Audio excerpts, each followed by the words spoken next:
Magandang gabi po sa lahat. Nagbabalik ulit tayo dito sa ating maiwagang channel po, Samuel Soriano TV29 po. Ayan. Para mag-discuss ng coins kung magkano lang kanyang presyo sa ating mga online selling. Isa naman tayong kolektor. Magandang gabi po sa lahat. Ayan. Pag-usapan natin barya ngayon, ito po ay barya po ng 5 centimos po ni Melchora Aquino. Ayan. Nakapalog po ito sa ang bagong lipunan series. Ayan.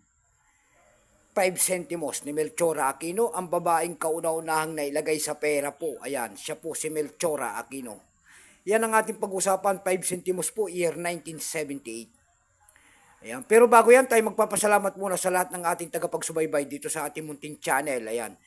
Lalo-lalo na ang aking mga subscriber dyan. Thank you so much sa inyo lahat. Mabuhay po kayo and God bless. Magandang gabi po. Maraming salamat din po sa nanonood doon sa ating FB page. Ayan, Samuel Soriano sa aking FB page po. Maraming salamat sa lahat ng tumutugon at nanonood po doon, lalo-lalo ng aking mga followers. Thank you so much sa inyo lahat. Magandang gabi po.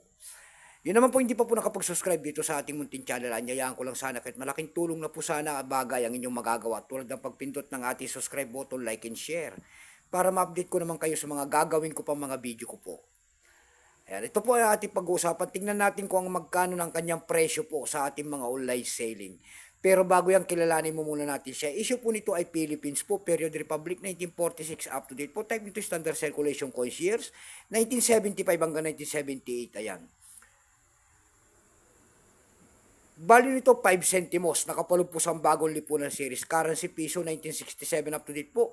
Kung saan gawang materialis ang gawa sa pera na yan. Kung anong ginawang materialis dyan. Ito po ay brass. May bigat lamang itong 2.5 grams, may habang 19 mm. May kapal po naman itong 1.4 mm. Hugis po niyan ay scallop with 8 notches. Ayan, orientation niyan ay middle alignment. Itinigil naman ang paggamit sa barya na yan ng Pilipinas noong January 2, 1998. Number N-4355, reference number KM-260. Ayan. Ito pong year 1978 na ito po ay 33%. Kung ilang piraso naman ang ginawa sa barya na yan, ito po ay 61,838,000 piraso po. May price na rin po yan doon sa ating numista. Binigyan na po ng presyo ng ating mga kolektor. Ayan. Yung kanyang verify po kung tawagin nila ay 38 pesos. Yung kanya ay 18 pesos. Yung kanyang extra pen po ay 33. Almost ang circulated 41. Ang circulated po nito, ang presyo po niyan ay 49 pesos. Dako tayo sa kanyang mga price. Ayan. Doon sa ating ebay.com po, mayroon tayo nakita nagbebenta doon ng $2.25. Dako naman tayo sa ebay.com PH dito sa Pilipinas. Sa ebay.com PH po, mayroon tayo nakita nagbebenta na doon ng 432 pesos. Dako tayo sa pangatlong website na pinuntahan para magtingin-tingin ng kanyang presyo pa. Doon po sa Carousel PH po, mayroon tayo nakita nagbebenta doon ng 339 pesos. Nasundan po yan ng 85 pesos. Yung pinakamababa po na bintahan na doon ay 80 pesos.